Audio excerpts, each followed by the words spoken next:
listening to Soul Sexy with Bridgetta and Charles, only on LA Talk Radio. Welcome to Soul Sexy. Yeah. Where your truth is sexy. So today's topic is about following your dreams and not giving up. But I kind of want to talk about something that sort of happens to us all the time. And that's like I don't know why, but we live off adrenaline. That's what we do. Mm-hmm. You and I are like all about adrenaline.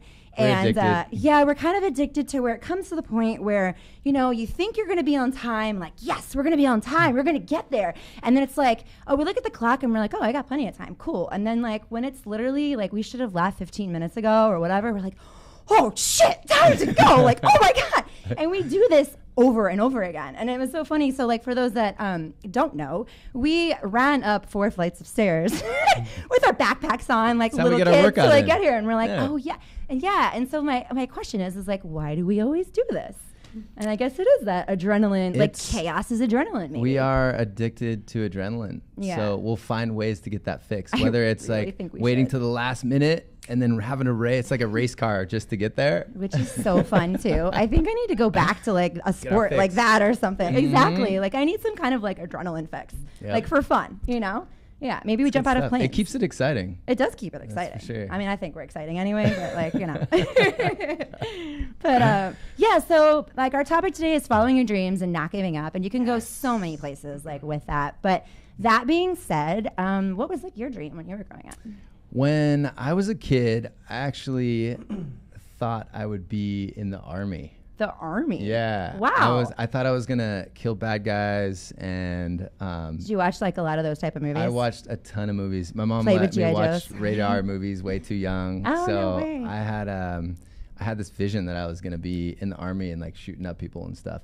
And then I got to a certain age and I was like, wow, I really like people. I don't think I want to kill anybody. Yeah. And that's not so, cool. Yeah, that changed everything. Yeah. And, detour.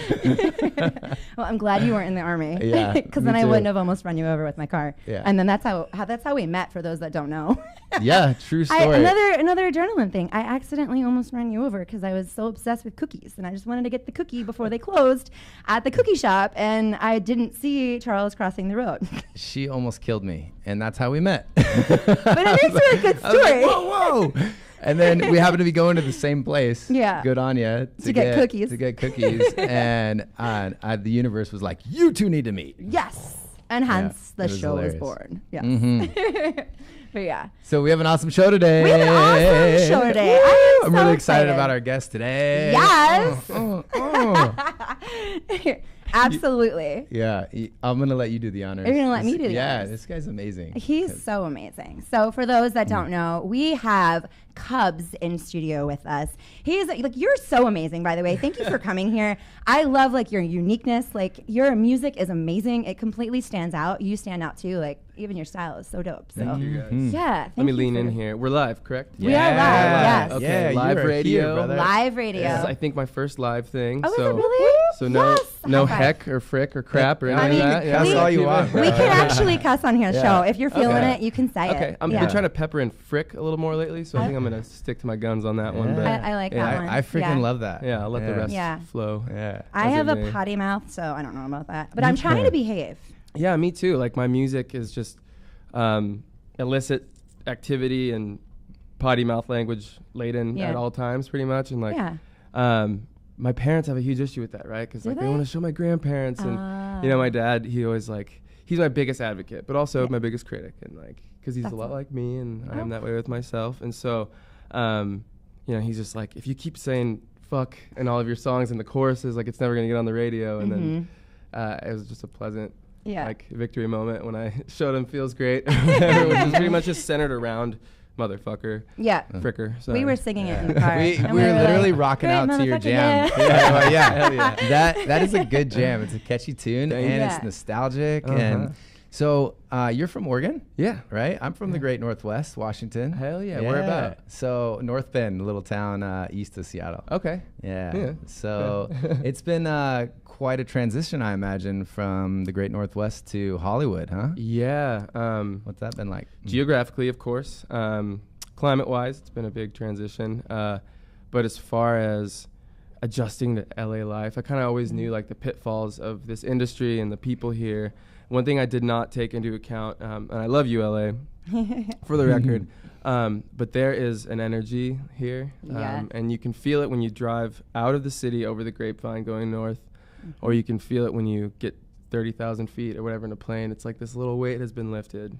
And I think that's kind of a part of this industry in this town or whatever you want to call it, because everybody is trying to manifest on such a desperate frequency, and you know, and so like that, it makes the air a little heavier and stuff. Whereas as in Oregon, everything is a lot more slowed down.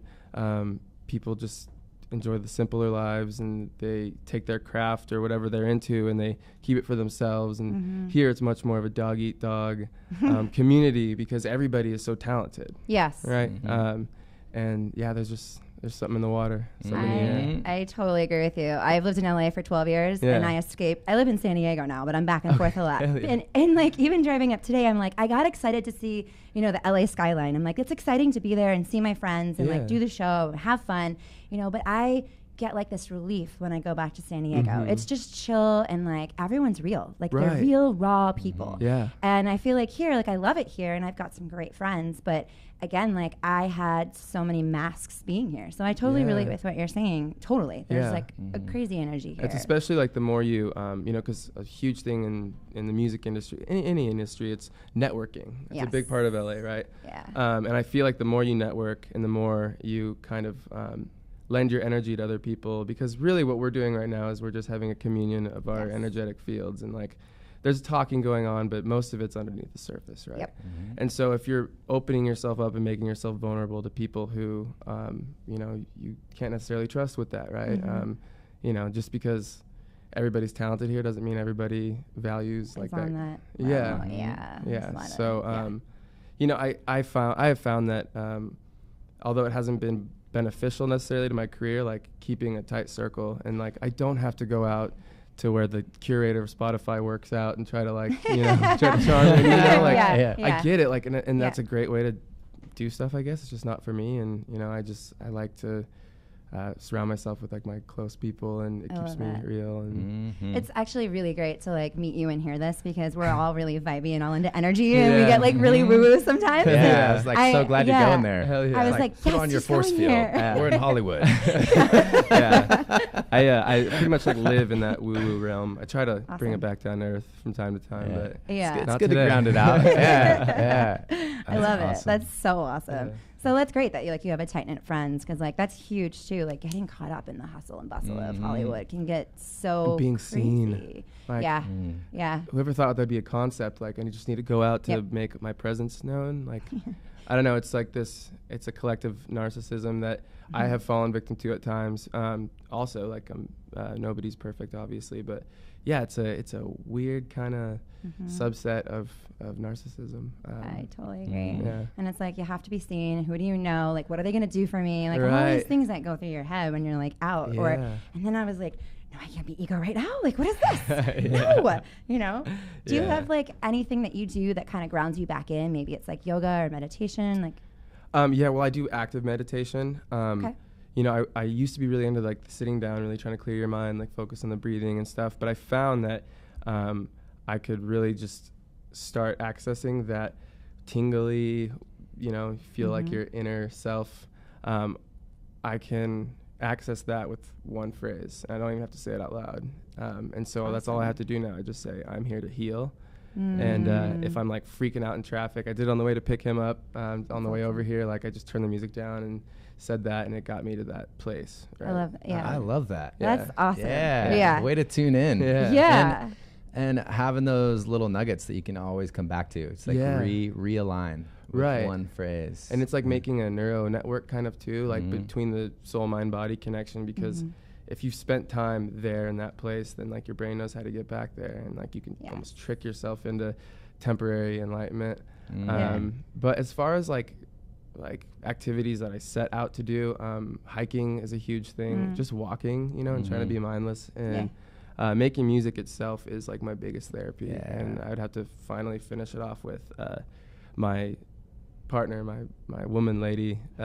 She pretty much she's like a filter Like she's like an LA water filter basically. So I come home every day and I'm filled with like toxicity and ego, and you know, I'm not having the streams that I had last week, and you know, those metrics that we unfairly put ourselves up against, they kind of melt away after about 30 minutes of being with her. So I found like that's so beautiful. Is her name Britta? She's a filter. I love that. That was a good one. That's awesome. I want to get back to that, the meditation piece, and I'm here to heal. I love that. Yeah.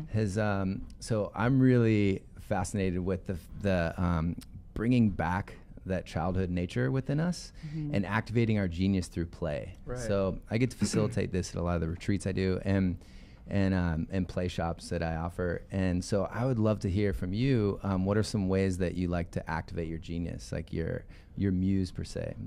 So the thing about the muse, and I agree with I'm not sure who the philosopher was, but it was that ancient Greek philosopher, right? Socrates? One of them. But you know, he said that inspiration or creativity is like a ghost that lives in your wall, right? So, and I started noticing that when I really first started writing raps when I was a rapper.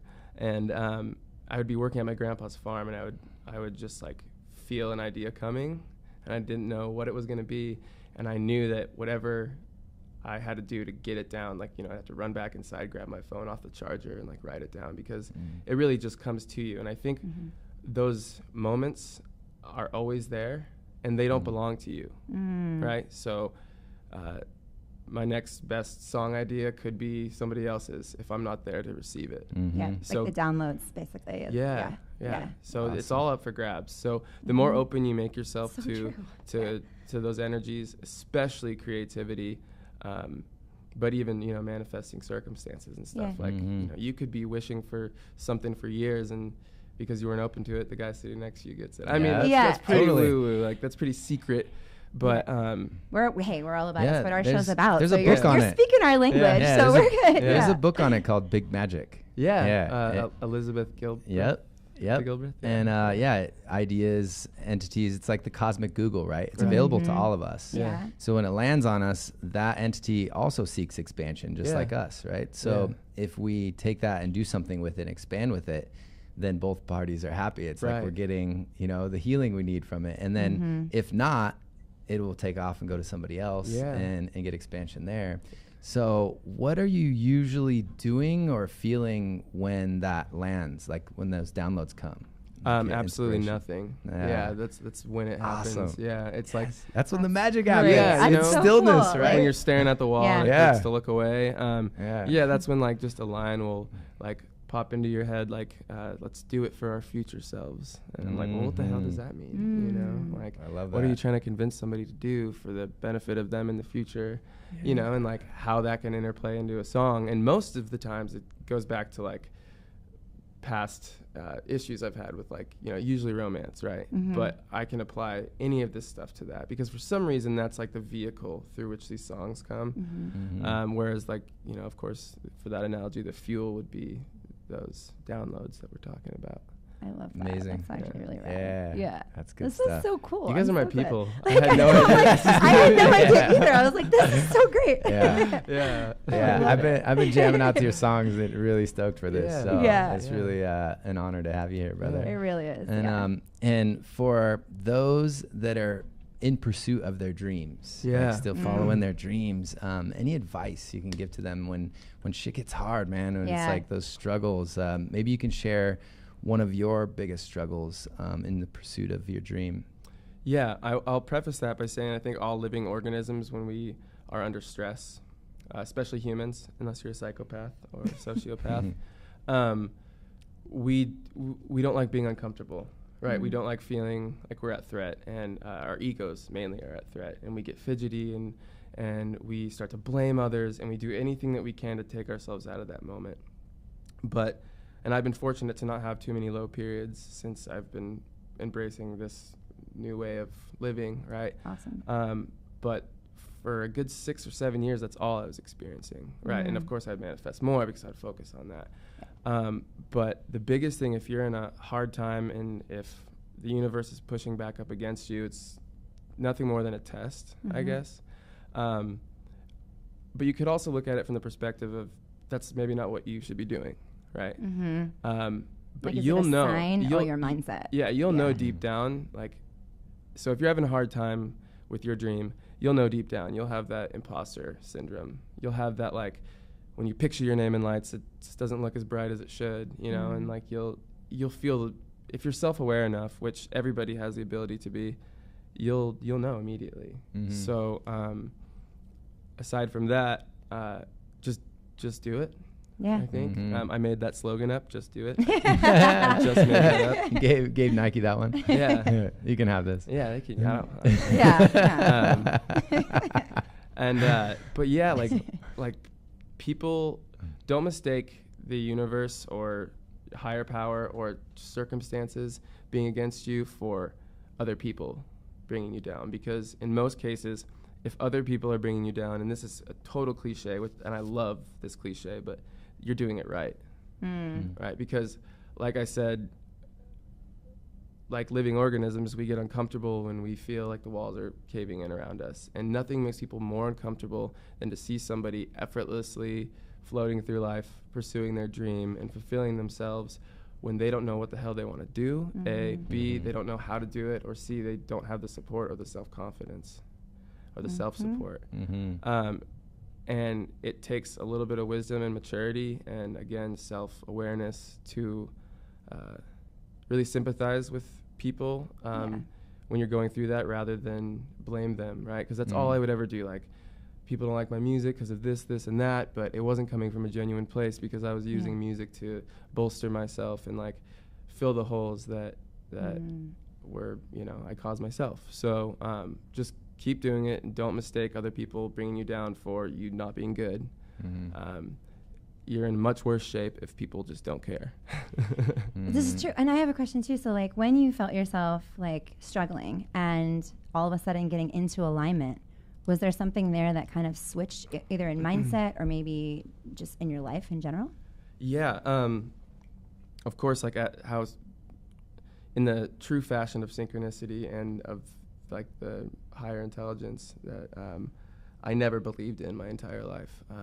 It was that book, The Secret, but it was all things coming together at once, right? So I knew The Secret was, you know, a lot of fluff and, like, kind of ridiculous, right? But I tried it immediately, and I wanted to manifest a pair of these Adidas high-top teddy bear shoes where the straps were teddy bear arms. And my gosh. Right, and there was only like 200 or something made, or something like abysmal. And at a gas station in Fresno, I saw them 15 minutes after just demanding it.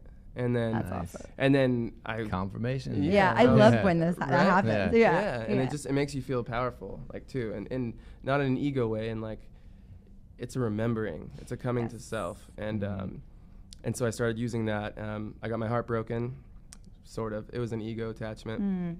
So I got my spirit broken, my heart, not my spirit. And then I moved down to Chile for for months, and that's when I got into The Power of Now by Eckhart Tolle. I love Eckhart Tolle. And Slowing the Mind, and that just, like, hyper streamlined manifestation. And then I came back. I had a clean slate. I never, like, really talked to any of the people in the fraternity that were bringing me down again. I moved into a tight group of friends, and everything just began to speak to me. That's such an epic story. That's so cool. That's awesome. And why Chile? Well, I was very behind in college because I spent all my time making music. So I'm glad you did. To get through 2 years of a language in a few months, I had to go down there. And I went kicking and screaming, you know, like a girl just broke up with me who I had no business being with, but those are usually the most, like, drawing relationships. And the best learning. Yeah, totally. The best songs, for sure. Yeah, they make great fuel for songs. Yeah. Right? Yeah. That's alchemy. Oh, yeah. Yeah, turn that into gold. But yeah, and then that pretty much, and then that worked towards a Spanish minor. Oh, wow. Yeah, and then, which I've lost pretty much all of it. I can order burritos pretty good, but I like that. At least you can order burritos. I mean, that's a plus, especially here in LA. Right. Yeah. I've got a food cart right across the street from my place. That's important to know here. We're gonna take you with us to the food cart. Okay. Awesome. Is that that's what question I was gonna ask too. So this song, "I'm Gonna Be Somebody," was that about that particular person? Yeah. And so another thing that I've also been doing lately is that I will not personify because they're already people, but I will take a feeling that I have, like a general feeling from a few years, and I will embody it in one person, right, to make a more like compelling subject in most of my songs. But in that case, it was about this girl, and then it was my frustration with that issue that really brought up all of the other wounds from being held down for so long.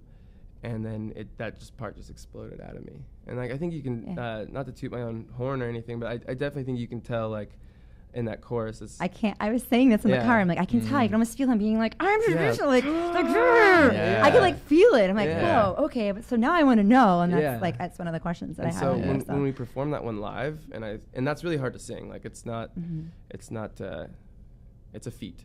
But I'm not even there when that part comes on. I'm usually like stepping in a different keeled over, and like I don't know what I'm doing physically, and because that's one of those things that it's a rapture. Yeah, you're embodying that part of that feeling. Yep, the power. Yeah. So before you go on stage, do you have like any ritual or anything that you do before you like get on stage? Well, this is my pretty much partner in crime. I have two bandmates. For those that can't see, he's off camera. He's not just talking to like the window. It's my boy Justin. He does like vocals, keys, drums, everything. He does the tracks. Like, dope. And he kind of keeps me from like losing my shit because I really do. So, and I know like when we played with like DNCE and Chainsmokers and stuff. So cool. They have rituals, right? It's like come on, like do some burpees and then like, run up the stairs. Whatever it takes. Yeah, or like a lot of people do like prayers. This one kid like wanted to pray over me last show. I wasn't really feeling it, like the organized prayer, but it's fine. I think the intention was there. But really, I need like to chill. I need to be quiet and like, because there's no matter how big or small the crowd is, like there's no difference that 15 minutes before we go on, like I'm not me. I'm like a stew of negative self like deprecation and emotions and stuff like that. And I think that's part of the journey, right? So I don't try to hide from that, and I don't try to mask that. One thing that I do definitely need is I need like space, right? So if we're playing at a fraternity and we're going on in 15 minutes and people are busting down the door, and like that's gonna get me a little diva-ish. For sure, What sign are you? Taurus. You're Taurus. Okay. So I'm all about comfort and luxury and which is great. Pleasures of the senses and all that, and overeating. I like cookies. Who doesn't? Right? I'm gluten-free, of course. Yes, they have to be gluten-free and organic. What are your signs? I'm an Aquarius. Yeah. Okay. Yeah. Water sign. Yep. Agreeable. Yep. I'm a Sag Cap, so I'm on the cusp. My birthday is Christmas Day. Oh, nice. And so like it's hard because it's like you get lost, I feel like. So that's okay. I just pretend that everyone's celebrating me. Right. Yeah. And then I'm like on the cusp though, so I still have a lot of Sag tendencies, which is my like wild, fun, like we're just gonna go here now, and like I feel crazy that, ideas, that I come up with. So it's kind of fun. Yeah. Well, your energy is very bubbly and very enthusiastic, but I typically have this curse of like seeing through that into like mania and like hiding something, and I'm definitely not getting that from you, and that's good because it's nothing better than like well-placed happiness, Thank you. Thank you. And there's nothing weirder than people trying to be stoked and happy and positive when it's not going that way. Yeah. I get for manifesting and stuff, but that it just irks me. I will tell you because I'm East Coast, so and I'm Italian, she doesn't so hide like it. like if like we did a show a couple of weeks ago where I was like I am in a bad mood and I'm going to try and shift it before the show. And he's like, okay, we're going to like make it happy. Like shake it off, shake it off. And I was like, and then I just like, I'm holding back tears and I don't want to cry, but I have to do the show. The show must go on. It must go on. And so like we actually adjust it. You know, I like to bring it up and just like kind of address things as they come up, because everything's like a learning lesson, you know, and people are people, they relate. It's like, why hide it? Someone may be going, you know, through the same thing, like whatever that may be. And even with like social media posts, I tend to just let it flow, and I like to write, and I'm emotional, so it just kind of comes out. And people I've dated don't always like that, right. You know, and they're like, I'm like, you know what feels so good though, and it's my way of getting it out. Yeah.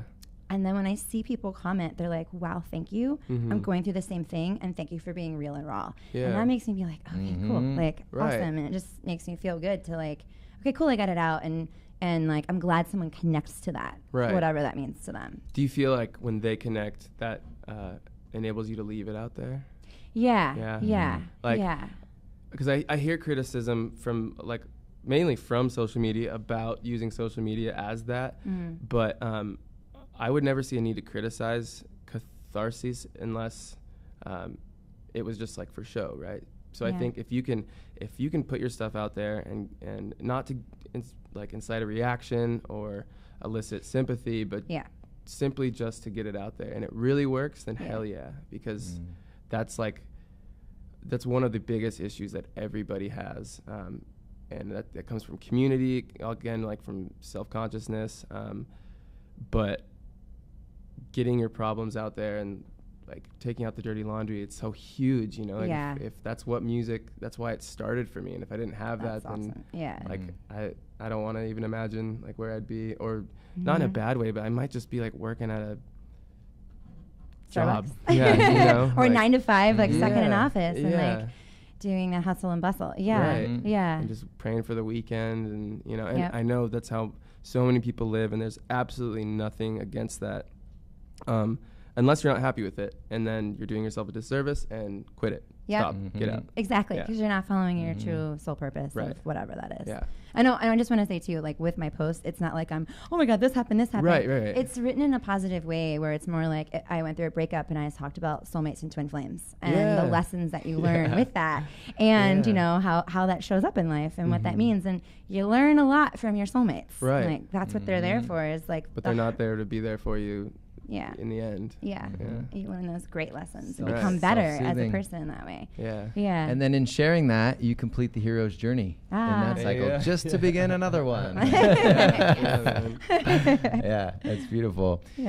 Speaking of social media, it's interesting how, you know, it's going, what I notice is it's going from this like, I have the perfect life, you know, like, look at me, I'm amazing in every picture, right? To now, people are understanding the value of vulnerability. And like people are starting to be more real and like, man, this is what I'm dealing with. Like you're talking about like really like putting your heart out there and saying like, this is what I'm dealing with right now. And it sucks. The age of Aquarius. That's what it is. And the truth will set you free. Yes. And he's so sexy. Which is here we are. Anyway.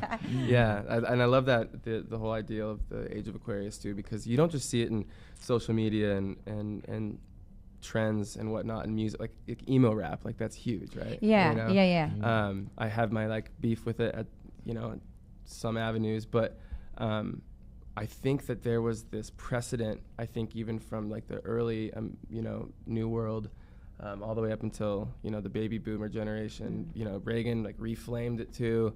It's just this like stoic American work ethic. You know, keep your chin up and like don't show your tears and stuff like that.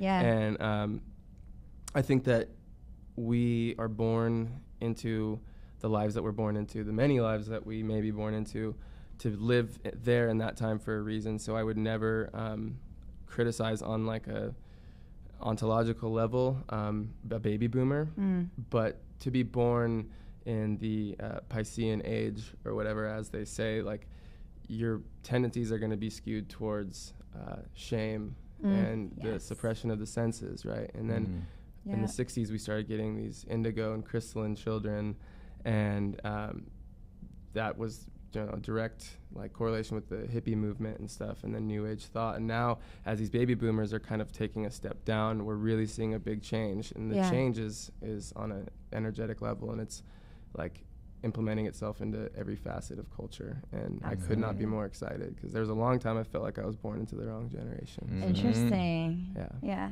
Oh, that's so cool. I'm like so happy that you're like vibey. Like I can't believe that this is what this is. Like this show. This is so cool. Like, I love it. I love it.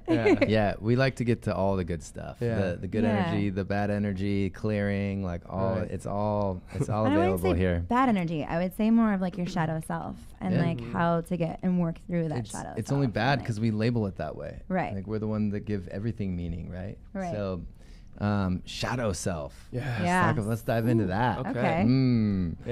Alive and well. Yeah. At all times. So when did you first find out about this shadow side of ourselves?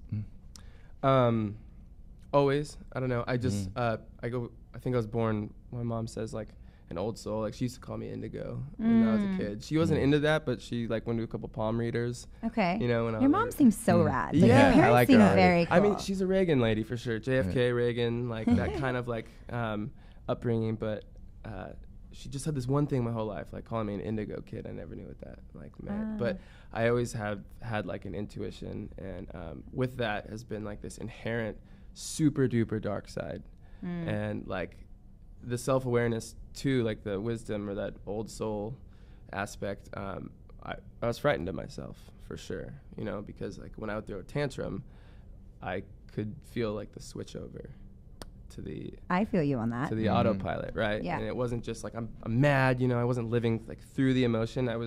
I could take a step back, and like that's how I always knew like there's, you know, a lion in the cage. And yeah. And how did you deal with that lion in the cage? Like was it through writing mostly? Well, yeah, I mean, ton of self-destructive behavior, which I think is everyone's right, and I still indulge in self-destruction, you know, like a good 30-70, 30 of course, but I think the release was writing music and be able to like turn a bad feeling and turn a like poor circumstance into a thing of beauty, and that like with the social media, as you said, that can be received by somebody, and like somebody can benefit from it. Yeah, totally. And I love that have your parents always been like so supportive of everything that you do? In a way, yeah, for sure. So my mom, parents don't pick favorites. Yeah, but they do. They do, because like you're more likely to one to be like the other, you know. So my mom has always been like my major champion, right? And my dad, he, unfortunately, like he's worked in a bank his whole life to support me and my brother and the family, right? Aww. Bring in those big, you know, nice, comfortable paychecks or whatever. So my brother and I could follow our dreams, you know. That's awesome. He wasn't given that. But in that, he committed himself to a job that he was compromising. And I'm sure he had many dreams. But his dream had to become to see my brother and I, Adam, flourish and That's awesome. You know, become who we are. So working with that bank, he is a risk mitigation something. Like in loans or something. So his job is to like sniff out incongruities, problems, like foreseeable issues, and all the possibilities, and mainly report on the negative, right? Because it would behoove him to not give a loan out to a small company when, you know, whatever. And so like he inherently could not see past some of the obstacles. Some of the obstacles, me being a short, chubby white rapper, right? Or me doing this and that, and like me having vocal limitations. But they never really, my dad never like, he never really shot down my stuff. And like he would have to hear me because I would auto-tune myself, you know, like to teach myself to sing. But he would hear all the raw stuff, like all the flat scream singing upstairs. And like, you know, but he never really complained about it. He was just he impressed upon me like the importance of like, you know, it's great to have dreams, but a career is necessary to foster those dreams. And you need to look on both sides and like see how they mesh. And, you know, there's a moment that was, you know, among other things, he also said, like, you need a plan B, and music's not gonna work. I mean, he said that stuff, like, but, you know, as a worried father would, right? Because I wasn't, like, setting myself up for any skills. I was like, I don't need to clean my room. I don't need to learn math. Like, I don't need good grades. And he was like, you know, you kind of do, man. And I would always calmly assure him, like, with a little bit of pity, a lot of love, Dad, you're cute. It's okay. Oh my God. Don't worry about it. That's awesome. Just forget about it. You'll see. You'll see. Yeah. And he couldn't be more proud. That's awesome. You know, and he still has those tendencies too. You know, he's like, watch out for this, watch out for that. Just being dad. And I'm like, Dad, I'm vibrating on a, you know, like I attract on a good momentum. Yeah. But that's how he shows love. Right. Yeah. Of course. Yeah. And you know, it's funny too, like my mom will send me, it's the cutest shit. So my mom will send me videos like on a Sunday afternoon, and he's out by in our backyard, like laying on a lounge chair. Yeah. And he's like just playing my music over and over. Oh, that's nice. so And I'm like here in LA, and he's alone just listening. Awesome. That's so awesome. Yeah, that's amazing. So yeah, very supportive. You know, my mom was just, she knew I wouldn't give up, so she's gonna bet on that horse. That's awesome. Yeah. Do you get to see them often? As often as possible, yeah. That's like great. If I don't have shows up there or reason to go up there, then I won't go 4 months without seeing them. That's so great. And then your brother, is he in the same career? He works in like creative ad agency space and stuff. He's creative too, but just like in his I think at this job he's not really allowed to do as much creative stuff as he wants, but he'll get a new one. Like I'm not worried about him. He went through a really hard time too growing up. You know, we can't really explain it sometimes. Like some people they come here with a wounded soul, right? And it's their purpose to heal. Yes. And but he turned everything around and like pulled himself up by the bootstraps, and like now he doesn't attribute it to being conscious or like being present, but he is. He just is. He just doesn't worry, you know, like when I fret about stuff, like the way he talks to me, it sounds like he's somebody with like these like Buddhist practice mentality. That's amazing. But he's just a realist, and but sometimes our jobs interconnect, because like we played a show with Khalid and Kyle at like the Golden One Center in Sacramento. My brother does like their ad. Oh my gosh, so, you know, that's like, so cool. So Awesome. So Kaboo coming up. Are you so excited about Kaboo? You know they sold out today? Really? They completely sold out. It's the first time they've ever sold out. That's bad news for me, because I have a few family members flying in without tickets yet. Oh, so. no. I'm sure you can work we'll it find out. a way. What's up, Kaboo? Get at me. We'll find a way. Yeah, exactly. I'm sure that they might, you know, just make a small small adjustment. So I have a question, getting back to our topic of following your dreams. So were there times where you wanted to just give up? You just wanted to like throw in the towel, like I've had it?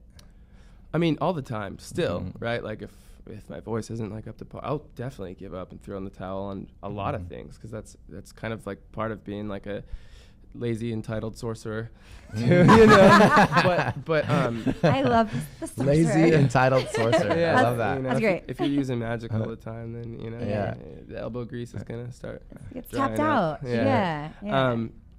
But I'm very lucky. I always say this, to be born in this life, because I was born with a truth, and that was always my compass. So I just knew, like, since I was a kid, and I didn't know what, like, I could have been an actor, anything. I just knew that I was gonna have like this life, and I know that doesn't sound super like earnest and like admirable, you know, like everyone just wants to be famous, you know, but it's not even that. It's like the crowds and like the connection with other people, and like bridging gaps between like good and bad experiences, and the feeling that I would get like seeing Aerosmith sing "Don't Want to Miss a Thing," you know, when I was like 8 or 9 years old. Yeah, awesome. I knew that was going to be it. So every obstacle that came my way was just a bitter annoyance, but I couldn't give up, because it was all that I had. So when that stuff would happen to me, I would just retreat into music and not retreat from music.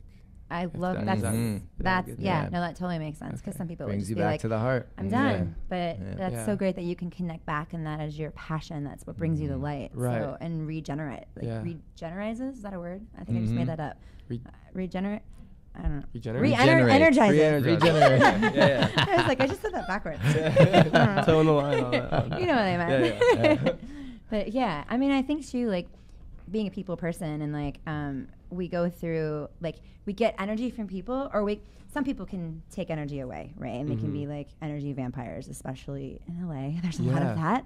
I have some good friends like that just, I need a blood transfusion after I'm with them. And that's fine. That's like, I mean. Yeah. But then you need to take time for you. I can handle it. Yeah. Yeah, good thing you have a lot of blood. Yeah. Yeah, man. Yeah, blood brother. Yeah. But like, I feel like, if I'm in like the public a lot, or I just need to like retreat and regenerate. Why can't I say Regenerate. it? Yeah. Re-energize. West Hollywood's bad. Recharge. For me. Like, okay. I'll be driving around like the 101 or whatever, but when I get into West Hollywood, my knuckles get white on the steering wheel, and like every little thing, I start thinking judgmental thoughts, and like, it's like and then in. Not that I act on them or speak on them, but that's when the shadow self kicks in, and then like it'll be like annoyances to the point of like slurs in my head, like demographical slurs, and I'm like, what the hell, you know, like, and it's like a Jekyll and Hyde thing. Like first time I noticed it, I was going there to pick up like my first big check in music, my biggest to date. Amazing. Cause for celebrating. And I was like broke for 2 weeks before that, right? You know, universe really testing my strength. And I just picked up this check, and I should have just been, you know, like flooded with positive energy, but I was like, get out of my way! You know, and my girlfriend was like, you're scaring me. You know? Had to be expressed. So there's just something about like, there's like a little bit of a West Hollywood like vortex, and West Hollywood's beautiful. Yep. The culture there is great. There should be no difference of why I feel. I mean, I feel like comparably grimy when I'm in Hollywood, but you know, like, what's the difference between West Hollywood and Silver Lake? Well, it's really like what people are putting out. I agree with that. So some of the most beautiful places can have a dark memory to them. So with our shadow sides and our self-destructive behaviors, what's your biggest vice? Inaction. Yeah. It's like deer in headlights. Like I would say like retreating into comfort. So and I feel like you wanted me to like specify a certain this is good. drug or drink. No, this is good. This is very relatable. Yeah, which I great. am open about that stuff too, and because I'm an open book, and there's plenty of that, but I never see one substance or one activity as the issue, right? Because they're just manifestations of what causes the self-destruction. So when I say inactivity, I think the inactivity would be losing the urge to resist things, right? Like, it's a Tuesday night, I don't need 2 beers, you know, well, I'm kind of wired, like I did have coffee at 7, a beer might help me sleep, even though I know that's a lie. Like, that inaction of me not taking a stand. And I let myself slide a lot. I do, and I'm the first to admit it. And I kind of even like that about myself. I don't know. But yeah, I think not putting my, like, just the willpower. Willpower is my, like, the opposite of willpower is my vice. Okay. And that means, like, just, you know, last night I was watching Atypical. It's an awesome show about an autistic family or kid. And it's amazing.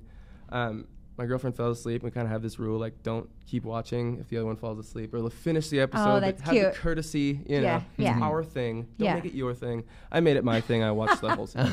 Oh no! Yeah, I knew I had an interview, like, and you know, I just kept like puffing sativa or indica and watching the show, and then I got hungry, and then like, see, that's just like a cascade of self-destructive behavior on a playful, minuscule sense, but anything can be, it's a micro of the macro of the problem. So, but I'm fine with problems. I mean, sounds like there's some Aries in your chart somewhere. I feel like that's an Aries thing sometimes. Yeah. It's constructive. Totally. There's an allure to, like, being the guy who takes shrooms at Joshua Tree, right? And like, and love. Joshua Tree, and my first time was with you. Just try it. Just gonna be fine. You're gonna be fine. And just like, oh wow, and just how profound it is. There's a whole study, actually. My sister just graduated from CIIS up north in San Fran, and they have an entire division on the study of mushrooms and how it actually psychedelics help the brain. Yeah. Well, the FDA just approved for depression, and that's huge. Yeah, I didn't know that. I'm sure it's gonna have to be like in therapy, you know, because I don't think they're just gonna like release this on the street. But it's gonna be a lot of people in therapy soon. Right, but that's how interesting. I don't want to like be too unrelatable here, but that's how those gifts, I guess, from Mother Nature are supposed to be used in a sacred space where you can hold your own and confront those certain things. Because most of the times it's beautiful. Yes. And I'm always buzzing for weeks after. And the reason is because like, and it's also the reason that there's this huge community, especially like down south, of this psychedelic spiritual healing stuff, you know, Aya and all that, Ibogaine and like all of that. And the reason that it treats you is because it strips everything that you the ego. Completely. Yeah. And I'm a huge advocate for that. I love that. That's awesome. But it needs to be done in ceremony. In ceremony, and even if it's just you and your girlfriend setting an intention before. Intentionally. It's still ceremony. And or you know, it's just if you can. How do I word this right? If you can break through the ego and see yourself as the way that you are and the person you were before you were born, I don't care what you have to take to get there, because spending 1 second dancing in that realm, you know, in that light, that's enough for a lifetime. Yes. And that's enough for an awakening. So, and I don't discriminate. I don't think there's anything that I mean, obviously some things cause more lower and higher vibrations in people, but I think there's a lot of healing to be done from a lot of things. We're right there with you. That's one of the things that we live as well. We are pretty much out of time. And there's so much more. Hijack the show. This is so good. I'm so glad that we had you on. I would love to have you back on again. Like this is incredible. And I know, and I love this. Like honestly, like you have to come back on again. It'd be so fun. We would be honored. Deep dives. I do want to plug your website and plug Kabu Del Mar. Too bad it's sold out. For those that didn't get tickets, I'm so sorry. But next year you'll have to just buy your tickets sooner. And where can people find you on social media and your website and whatnot? Okay, so social media, my handle is Cubs Music. But don't get it twisted. It's CVBZ MVZIC. That's my handle. Website, I think, is CVBZregularmusic.com. That's like for merch and stuff. Facebook, just type in CVBZ. And again, that's Cubs. Awesome. And then, check out my new EP, the River EP, on Spotify, Apple Music. It's a vibe for sure. But it meant a lot to me, and this has meant a lot to me. I appreciate it, you guys. Absolutely. Yeah, we appreciate you too, brother. Grateful for having you on. Excited to see you at Kaboo. Yes, we're stoked. You guys better come early because we're playing the lunchtime hour. Okay, we're gonna be there early. Don't worry. But anyway, thanks for all that are joining us. This will be up this evening for a replay. If you guys missed it, you can listen online on latalkradio.com, or you can get on the app and download LA Talk Radio. LA Talk Radio. Nailed it. But you can catch us Thursdays at 3 p.m. Pacific time, 6 p.m. Eastern. Follow us on Facebook.com, Soul Sexy Radio. And we're going to finish with our Soul Sexy Dance of the Week. Yes, here we go. All right. Hold on, I'm going to press some music. Got some music? Are we doing scuba? We're going to do scuba. You're listening to Soul Sexy with Brigetta and Charles, only on LA Talk Radio. Let's go down.